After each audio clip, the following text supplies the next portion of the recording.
Mateus 10, de 24 a 39. Nesse 12º domingo do tempo comum, nós estamos considerando todos os textos sugeridos pelo calendário litúrgico comum também.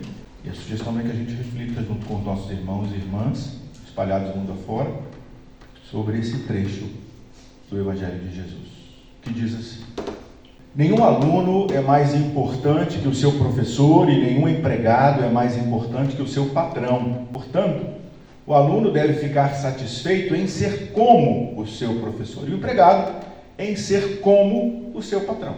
Se o chefe da família é chamado de Beelzebul, então as pessoas dessa família serão xingadas de nomes piores ainda. Portanto, não tenham medo de ninguém. Tudo que está coberto vai ser descoberto, e tudo que está escondido será conhecido. O que estou dizendo a vocês na escuridão, repitam na luz do dia. E o que vocês ouviram em segredo, anunciem abertamente. Não tenham medo daqueles que matam o corpo, mas não podem matar a alma. Porém, tenham medo sim de Deus, que pode destruir tanto a alma como o corpo. Por acaso, não é verdade que 2 passarinhos são vendidos por algumas moedinhas? Porém, nenhum deles cai no chão se o Pai de vocês não desejar que isso aconteça. Quanto a vocês, até os fios dos seus cabelos estão todos contados. Portanto, não tenham medo, pois vocês valem mais do que muitos passarinhos. Se uma pessoa afirmar publicamente que pertence a mim, eu também, no dia do juízo, afirmarei diante do meu Pai que está no céu, que ela pertence a mim. Mas, se uma pessoa disser publicamente que não pertence a mim, também eu, no dia do juízo, direi a meu Pai, que está no céu, que ela não pertence a mim. Não pensem que eu vim trazer paz ao mundo. Não vim trazer a paz, mas a espada. Eu vim para pôr os filhos contra os pais, as filhas contra as mães, as noras contra as sogras. E assim, os piores inimigos de uma pessoa serão os seus próprios parentes. Quem ama seu pai ou a sua mãe mais do que ama a mim, não merece ser meu seguidor. Quem ama seu filho ou a sua filha mais do que ama a mim, não merece ser meu seguidor. Não serve para ser meu seguidor quem não estiver pronto para morrer, como eu vou morrer, e me acompanhar. Quem procura os seus próprios interesses nunca terá vida verdadeira. Mas quem esquece de si mesmo, porque é meu seguidor, terá a vida verdadeira. Essa é a palavra de salvação para ele. Dura palavra, né, gente? Dura palavra. Às vezes nem compreendemos direito o que Jesus de fato quis dizer e por que a comunidade de Mateus guardou isso durante décadas para registrar para a gente essa fala, que para eles foi uma fala muito marcante, tanto que está aqui registrado para nós, perpetuamente aí. E às vezes não sabemos como chegar de fato a esse texto da maneira correta, né? O que esse texto de fato está dizendo, o que ele está ensinando para a gente de fato. É isso que a gente vai tentar falar hoje. A gente vai tentar se aproximar desse texto e entender o que estava acontecendo e por que esse texto tão duro para nós, nesse 12º domingo do tempo comum. Nós cantamos, e eu agradeço muito a Deus, ao Espírito de Deus, que conduziu, não tenho dúvida, né, o coração do Teiro na escolha do repertório das músicas de hoje. Nós cantamos Galhos Secos. Essa música está tão comum, que às vezes assim, primeiro que ela era muito legal, muito boa, muito cantada, depois por causa daquele meme na internet, ela ficou meio que esquecida, né, nas igrejas, agora ela volta com um pouco mais de tranquilidade, né, sem a gente só ficar lembrando do meme daquele menino vindo da mãe, né, ou assustando a mãe. Mas essa música, ela traz para nós um ensinamento muito importante. Tem uma árvore qualquer, seca, dali brota vida. Vocês percebem isso? nos galhos secos de uma árvore, onde ninguém jamais, o Criador, nosso Deus, fez no lugar. Às vezes a gente esquece isso, né? Às vezes nós esquecemos que o Evangelho também é sobre árvores secas, dor, sofrimento, rejeição, luta, desafio, né? O Evangelho também é. E esse texto, ele fala sobre coragem, ele fala sobre coragem. Coragem, em especial, nos dias difíceis, nos desafios, nos momentos de dor que a gente passa. Todas as pessoas. A gente ouviu esse trecho que faz parte de alguns textos que nós selecionamos e chamamos de discurso missionário de Jesus Cristo. O discurso do envio. Preguei sobre isso a última vez, lembram disso? Quando Jesus escolheu lá os seus 12, né?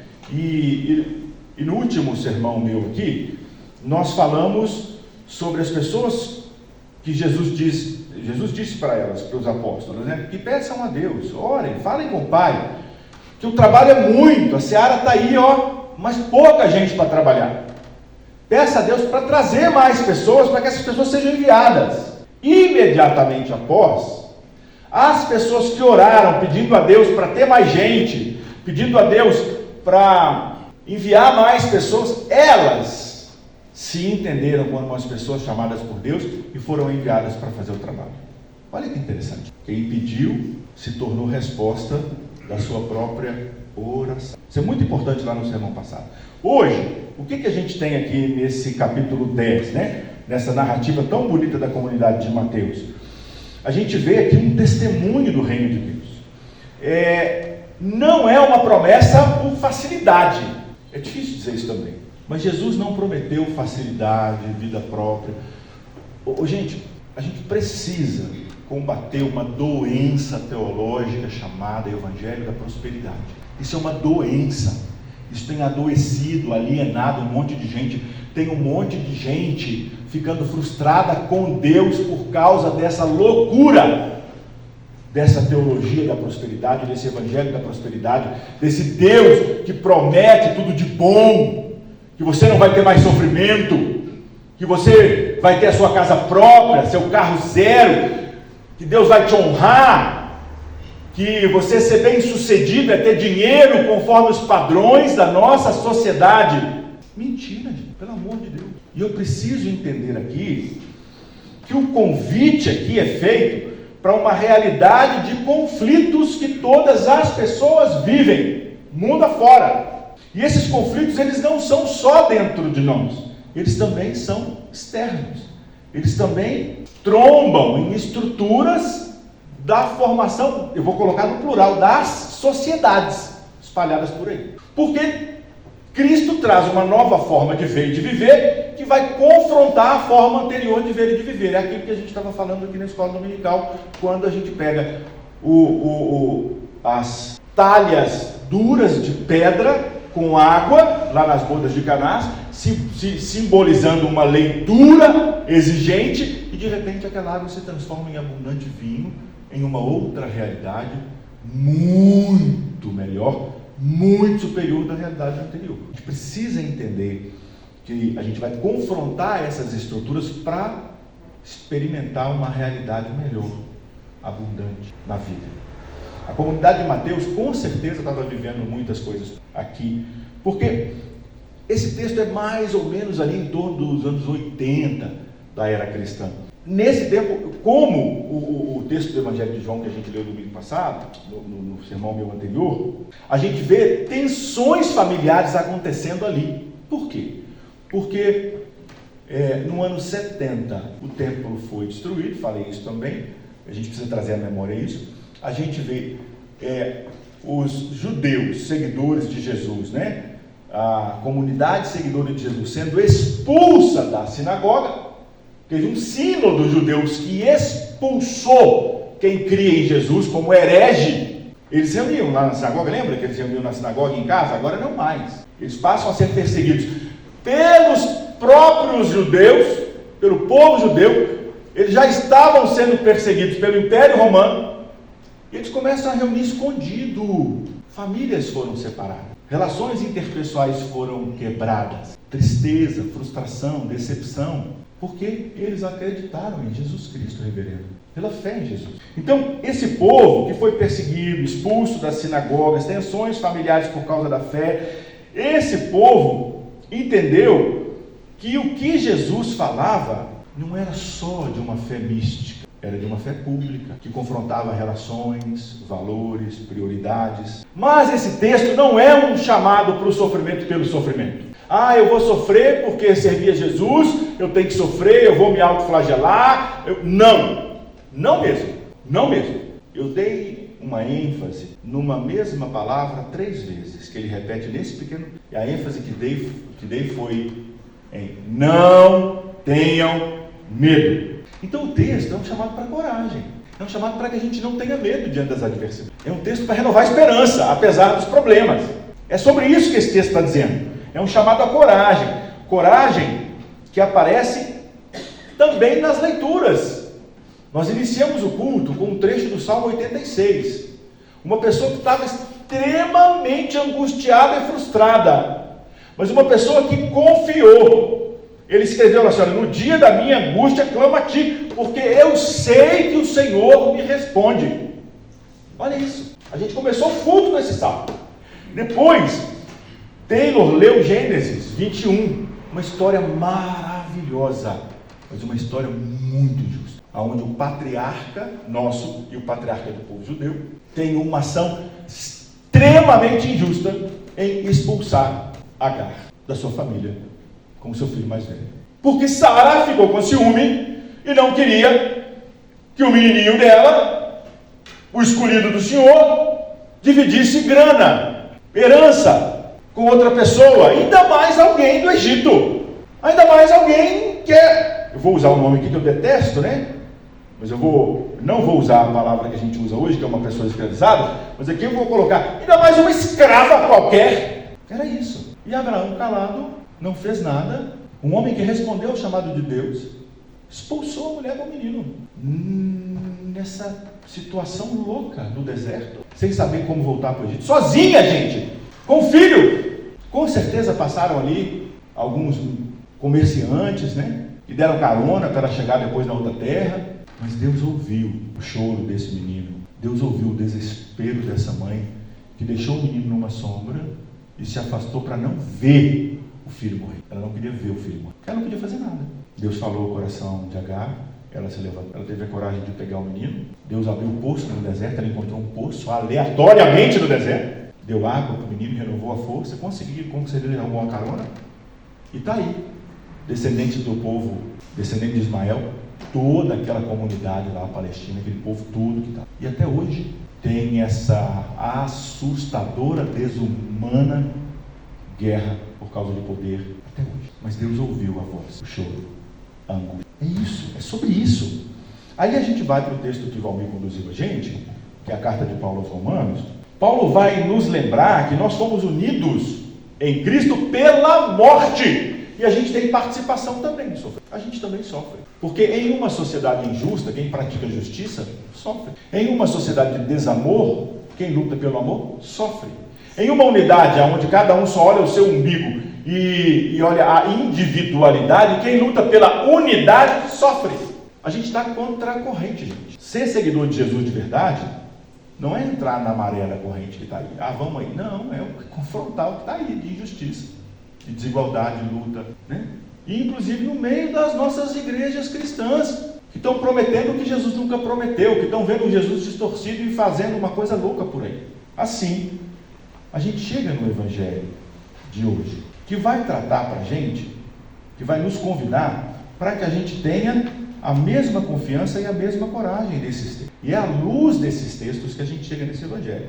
O primeiro convite que eu quero fazer para vocês é que a gente precisa entender que não precisamos ter medo das pessoas que podem matar os corpos, que tentam controlar os nossos corpos, as nossas vidas, as nossas opiniões e as nossas reputações. Sigam a Jesus Cristo, gente. Só isso. Não tenha medo do que os outros estão falando a você, não. Não tenha medo disso. Siga Jesus. Faz aquilo que o amor está pedindo. Por mais que algumas pessoas, não faz isso não, isso aí tem o quê, você está dando isso o quê. Faça aquilo que o amor exige. Faça aquilo que o amor exige. 3 vezes ele está dizendo, não tenham medo. Essa ordem ela é mais frequente em todos os evangelhos do que a ordem obedeçam e do que a ordem creiam. A ordem não tenha medo, ela tem mais vezes do que a ordem creiam e do que a ordem obedeçam.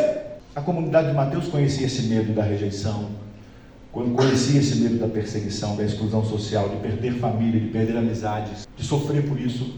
A comunidade tinha medo, inclusive, de falar a verdade, conhecia esse medo, porque toda vez que falava a verdade era perseguida, massacrada, podia ser apedrejado. A gente também conhece isso. Ou como conhecemos. Nessa sociedade brasileira hoje, esse ano de eleição, essa sociedade polarizada, onde as pessoas não conseguem ouvir as outras, o que o outro está falando, a gente não consegue sentar e ouvir. A gente define uma pessoa, exclui a pessoa, não considera a pessoa como ser humano. Não dou valor àquela pessoa. Quantas desigualdades, quantas lutas a gente tem dentro de casa, quantas injustiças, né? Mas Jesus, ele vai afirmar que o poder daqueles que promovem a morte é um poder limitado. O poder daqueles que tentam controlar os corpos, as opiniões, as reputações, é um poder limitado. Eles tentam controlar os corpos, eles tentam controlar as opiniões, eles tentam arduamente controlar as instituições, eles tentam alucinadamente ter o poder da narrativa única. Mas a igreja está aí para ser profética, para com coragem denunciar, avisar, falar, perseverar, iluminar, guiar, amar, acolher. Ninguém pode controlar a verdade de Deus, gente. Ninguém pode controlar a pessoa de Jesus. Ninguém pode controlar a maneira com que Deus age. Ninguém. E Deus não vai impor o seu poder e a sua força sobre ninguém. Deus vai convidar, educadamente, amorosamente, continuamente. E aqui, deixa eu dizer para vocês, Ele convida todas as pessoas, tá? Até aquela pessoa que você jamais convidaria, Ele convida, tá bom? Isso é importante a gente entender. Ele convida todas as pessoas, insistentemente, para possibilidades mais amplas de vida, mais amplas de beleza, mais amplas de justiça, mais amplas de amor, mais amplas de alegria, mais amplas de dignidade. Por que não mais amplas de poesia? Por que não mais amplas de prazer e de alegria, de encontro? É por isso que a coragem cristã, ela não nasce do medo, mas ela nasce da certeza de que o chamado que a gente recebe é um chamado para perseverar pelo amor. É assim, não é para a gente ter poder sobre isso. A segunda observação é que Deus vê todas as pessoas que o mundo considera insignificantes. Olha Agar, olha Ismael, olha a narrativa de 2 passarinhos que são vendidos por algumas moedinhas, e que Deus vê. E ele acrescenta assim: até os cabelos da sua cabeça Deus sabe. Gente, deixa eu dizer uma coisa para vocês. De novo, a gente falou aqui na escola dominical sobre leitura de prosa e poética, né? Aqui não é prosa, não dá para você ler isso literalmente, não é sobre isso, né? Não é literal, não é sobre isso. Aqui está falando outra coisa. Ele não está falando que Deus sabe exatamente quantos fios de cabelo tem aqui literalmente. Não é isso. Ele não está falando que Deus vai querer que o passarinho lá morra e sofra. Não é isso. Deus está dizendo, o que o Evangelho está dizendo, é que Deus, ele vai agir não na intenção de controle divino absoluto, como a gente aprendeu. A gente não quer abrir mão de um Deus que controla tudo. A gente canta isso, e o problema é a gente cantar: no controle tu estás. No controle tu estás. Você realmente acha que Deus está no controle de tudo, minuciosamente? Me explica o mal no mundo se Deus está no controle de tudo minuciosamente. Me explica uma criança violentada. Você acredita que Deus controla? Aí a pessoa vai dizer: não, Deus não... Esse é o legado da nossa teologia que a gente precisa criticar. A teologia reformada vai dizer: não, Deus sim tem todo o poder, Deus sim controla. Não que Ele escreva que esse mal tem que acontecer, mas Ele permite esse mal acontecer para trabalhar nos justos.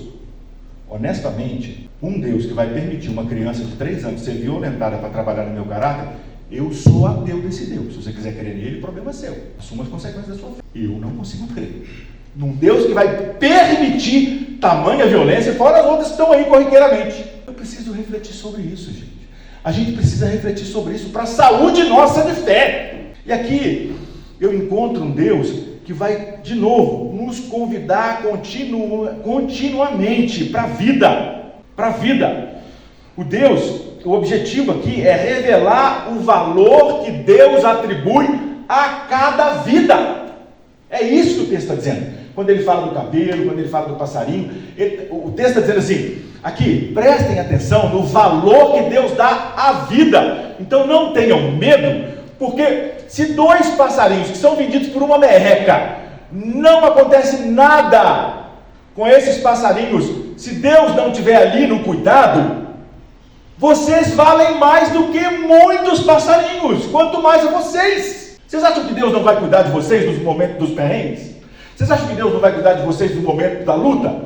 Você acha que Deus não vai estar carregando a gente no colo no momento de dor? Você acha que Deus vai abandonar a gente numa cama desesperada de noite? Não! É sobre isso que o texto está. É sobre esse cuidado constante. Enquanto os impérios aí fora contam riquezas, Deus conta pessoas, vê pessoas. Enquanto os poderosos aí fora calculam lucro e retém, Deus percebe lágrimas. E não tenho dúvida, como Jesus fez, derrama lágrimas quando nós também derramamos. Sofre, se angustia, ele se faz presente no meio de tantas injustiças e nos dá força para a gente continuar a jornada apesar dessas injustiças, até que, cooperando com Deus, colaborando com Deus, um mundo novo, do jeito que Deus quer, que a gente chama de reino de Deus, seja pleno, porque ele é no meio de nós, mas ainda não pleno, ainda parcial. Por isso que a gente está aqui, aprendendo, para que a gente construa com Deus esse mundo novo de vida para todas as pessoas. Enquanto o mundo classifica vidas como importantes e descartáveis, Deus vê cada pessoa humana, cada detalhe da sua criação como coisas preciosas. Essa é a mensagem que a gente vê lá em Agar e em Ismael. Uma mulher que era mulher, num período onde a mulher não tinha valor, a propriedade, tanto que Abraão largou para lá. Além de mulher estrangeira, além de estrangeira escravizada, além de escravizada expulsa com o filho. Ismael quem era? O filho rejeitado da família, o filho da escrava. Você sabe que no manicômio antigo de Barbacena tem dezenas e dezenas e dezenas de filhos chamados bastardos dos homens ricos com suas domésticas? Registro está lá. Quer ver isso? Dá uma visitadinha no documentário que está aí gratuito no YouTube, chamado O Holocausto Brasileiro. Mas só vê se você tiver estrutura emocional para ver, tá? Se não tiver, não veja não. Porque é uma realidade mineira nossa aqui do ladinho, triste, como a realidade de Agar e de Ismael. Ambos, pessoas invisibilizadas em sua época. Deus os viu, Deus ouviu o choro, Deus se indignou com a ação de Abraão, tanto é que agiu proporcionando vida para Agar e para Ismael, e prometeu descendência, abriu fonte no deserto. Nós existimos como igreja, tornar visível esse olhar de maneira muito especial para muita gente que está aí. E o terceiro ponto aqui para a gente é seguir Jesus escolhe. Olha isso, seguir a Jesus exige de nós uma escolha de amor acima das conveniências sociais. Isso é muito duro, tá? Ser uma pessoa seguidora de Jesus é escolher o amor acima das conveniências sociais. Quem ama pai ou mãe mais do que a mim não é digno de mim. Quem ama filho ou filha mais do que a mim não é digno de mim. Será que Jesus está falando contra a família, gente? Claro que não, né? Seria incoerente, não seria, né? Jesus dizendo, larga esse povo aí. Não, muito pelo contrário. Ele não vai contra, inclusive, o mandamento de honrar pai e mãe, né? E honrar pai e mãe não é adoecer também, né? Porque tem gente que tenta honrar pai e mãe, e pai e mãe violento, opressores. Como é que é essa relação, né? A gente precisa entender isso também. Aqui, o que Jesus está falando é outra coisa muito diferente. A gente caminha no finalzinho da reflexão de hoje. Ele afirma que os vínculos humanos mais fortes para nós, como os vínculos familiares, não pode ocupar o lugar de um vínculo muito mais importante, que é o vínculo com Ele e o comprometimento com uma vida de amor, de justiça e de paz para todo mundo. É isso que ele está dizendo. Ele está dizendo que até os vínculos mais importantes para nós não pode ocupar o vínculo que a gente tem com Ele e o comprometimento que a gente tem com o estabelecimento desse mundo novo, do reino novo. A comunidade de Mateus, muitas pessoas foram rejeitadas porque criam Jesus Cristo. Foram expulsas de casa pela fé. Foram tratadas como hereges, expulsas da sua comunidade de fé. Elas foram expulsaram das sinagogas. Não podiam mais reunir nas sinagogas. Perderam amizades, vínculos, referências. Perderam o templo, gente. ficaram soltas. Tem registro histórico de grupos que se reuniam em catatumbas, sabiam disso? Em túmulos, escondidos. Usavam o sinalzinho do peixe, né? Lembram disso também? Aquele sinalzinho que a gente tem do peixinho, né? Um dava um risquinho de cima assim, ó, deixava lá, aquele risquinho lá. Quando o outro via aquele risquinho, ele completava o peixinho assim, ó, dizendo assim aqui, eu creio como você, estamos juntos.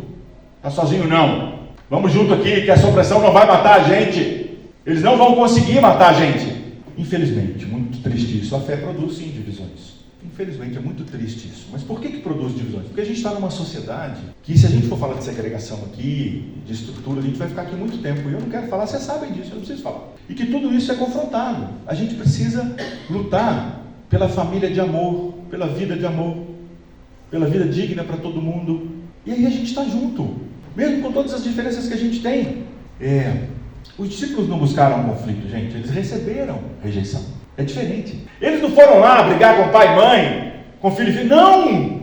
Muitas pessoas que estavam ali completamente moldadas naquela sociedade, não queria sair do seu lugar, moldado naquela sociedade, não queria criticar, pensar e refletir naquilo que poderia ser melhor, justo, para incluir todo mundo. Eu agora sentar à mesa com um samaritano? Como assim? Você está doido? Esse povo é amaldiçoado, esse povo é povo mestiço, a gente que é puro. É sobre isso. Isso aqui pode dar de exemplo a um monte de outras coisas. Quando mamãe morava lá em casa, né? Saudosa Dona Maria, eu e meus irmãos, nós mantínhamos Selma, querida. Até pedi oração por Selma, viu, gente? Selma está afastada pelo INSS, com uma lesão muscular, não está podendo trabalhar. E Selma é uma mulher cinquentenária, maravilhosa, sabe? De uma igreja pentecostal, mas uma mulher assim, além do tempo dela, né? Uma mulher que viveu, eu posso falar isso porque ela fala isso publicamente, não tem problema, né? Viveu uma luta muito grande com o casamento e um marido violento, né? Enquanto o pastor dizia para ela, não, ora, Deus vai mudar o seu marido. E Selma apanhava, calada dentro de casa. Um belo dia, Selma entendeu, aqui eu não fico. E ela conseguiu se desvincular de uma relação violenta e tóxica. Conseguiu comprar uma terrinha dela lá em Iguatuba, maravilhosa. Vive feliz lá em Iguatuba, mas infelizmente não está podendo trabalhar por saúde. Mas por que eu estou falando de Selma? Porque Selma trabalhava de diarista, né, gente? Com aquela honra maravilhosa.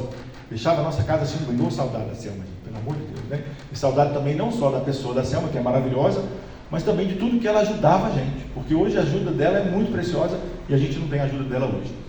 Mas Selma, primeira vez que Selma foi lá para casa, a gente fez o almoço, Selma pegou o pratinho, foi lá para a área de serviço e sentou num banquinho. A gente estava à mesa, eu, a mamãe, a Cida, que era a cuidadora da mamãe, e o neto. A gente estava à mesa. Aí eu falei, Selma, onde você vai? Eu falei, não, eu vou comer aqui. Eu falei, não vai não. Não, eu vou comer aqui. Não, não vai não. Eu falei, eu tenho vergonha. Eu falei, tem vergonha não. Não, muito obrigado, eu não vou sentar não. Eu falei, Selma, aqui ó, mamãe está aqui, mamãe é uma idosa. Deixa eu dizer uma coisa, eu não vou servir comida para a mamãe quando você não sentar. Eu sinto muito. O seu lugar é aqui, você vai sentar é aqui, você vai comer aqui. Todo mundo come à mesa, você vai comer aqui. A Selma custou a passar por cima dessa estrutura para sentar à mesa com dignidade com a gente, sorrir com a gente, contar caso na hora do almoço. É sobre isso que eu estou falando. É isso que o texto está falando para a gente. Então, a gente incomoda essas estruturas que estão aí acomodadas, né? Hoje, existem momentos em que seguir a Jesus significa romper silenciosamente com muitas expectativas sociais. Muitas.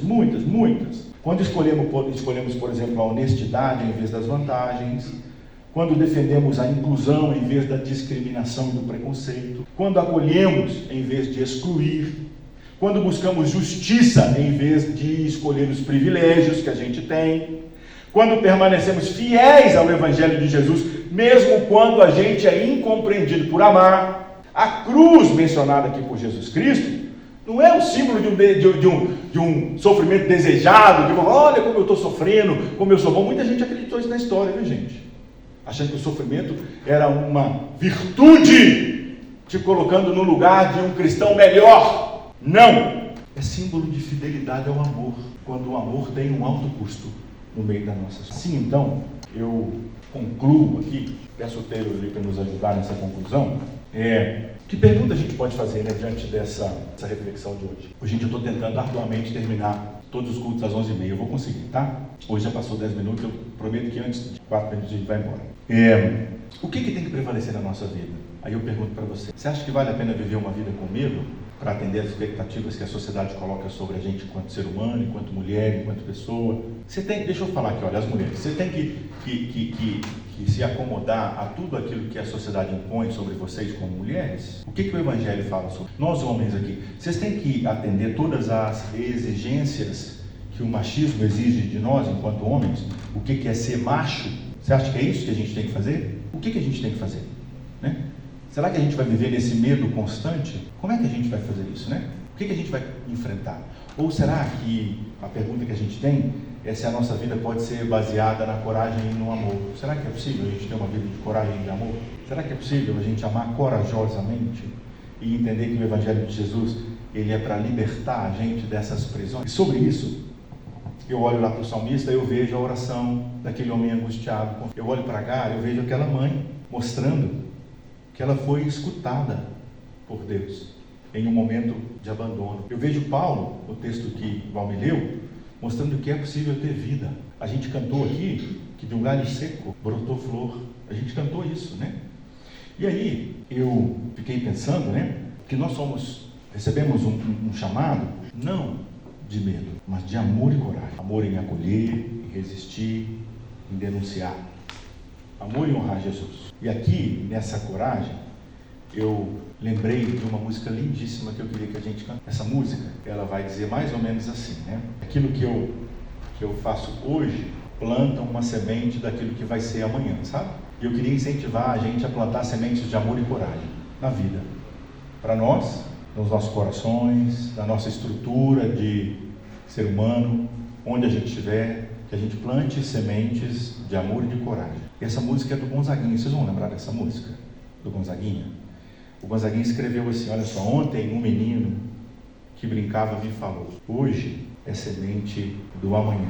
Eu sei que muitas vezes o nosso testemunho de vida, ele não vai produzir resposta aí imediatamente. Não é isso. O que a comunidade de Mateus está fazendo é plantando aqui muitas sementes de justiça, de amor, de paz, de compaixão, de reconciliação para outra geração. E a gente precisa continuar nessa mesma fé e ação da comunidade. Mesmo em momentos duros, não vamos abrir mão de plantarmos sementes de coragem e de amor. Então eu queria, sentados assim, com essa introspecção, né, que a gente cantasse. A letra da música está aí na nossa liturgia. Vamos cantar o que o Gonzaguinha escreveu, que penso que vai trazer para a gente concretude, sabe, dessa reflexão de hoje. Ontem um menino Vamos cantar? que brincava me falou que hoje é semente do amanhã. Para não ter medo que esse tempo vai passar, não se desespere não, e não pare de sonhar. Nunca se entregue, nasça sempre com as manhãs. Deixa a luz do sol brilhar no céu do teu olhar. Fé na vida, fé no homem, fé no que virá. Nós podemos tudo, nós podemos mais. Vamos lá fazer o que será. Vamos ficar de pé agora? Ontem um menino que brincava me falou que hoje é semente do amanhã. Para não ter medo que esse tempo vai passar, não se desespere e não pare de sonhar. Nunca se entregue, nasça sempre com as manhãs. Deixa a luz do sol brilhar no céu do seu olhar.